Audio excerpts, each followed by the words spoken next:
चलित बन्या द्वारा क्षतिग्रस्त को यथाशीघ्र क्षतिपूरण प्रदान कर सूचना देते राजस्व विपर्यय परिचालना मंत्री सुरेश पूजारी।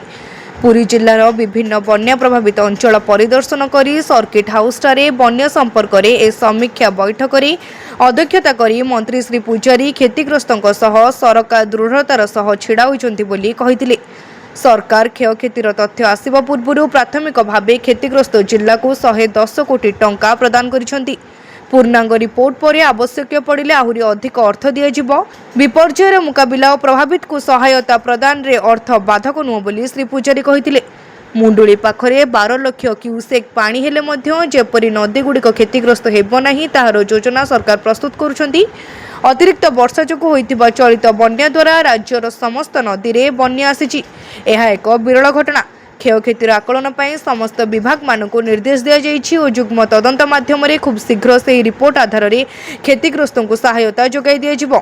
आम राज्य जेहेतु कृषि उपर निर्भरशील कृषक मानक क्षति को भरणा कृषि विभाग रिपोर्ट यथाशीघ्र प्रदान पर निर्देश दिया मंत्री श्री पूजारी कहिथिले। सेहीपरि बन्या परवर्ती चाष पई कृषि और उद्यान विभाग प्रस्तुत रहिछन्ति बोली मंत्री कहिथिले।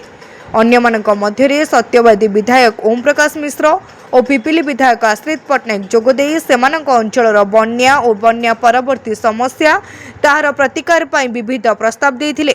प्रारंभ में जिलापाल दिव्यज्योति परिडा समस्त को स्वागत सह पुरी जिले में बन्या द्वारा प्रभावित संपर्क में सूचना प्रदान करथिले। एथर जल संपद विभाग राजस्व एवं विपर्यय परिचालन विभाग एवं से क्रम ओडिशा सरकार विभिन्न विभाग मध्य तालमेल निखुण भाव रही कारण एवं जल निष्कासनता को वैज्ञानिक पद्धति कारण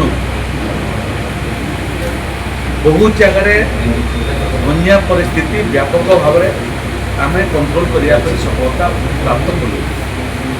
महानदीर जो पानी हीराकुद बंध देकी आसी से पानी प्रकृत में नराज देकी जगतसिंहपुर केन्द्रापड़ा खुर्दा एवं पुरी यहाँ प्रभावित कर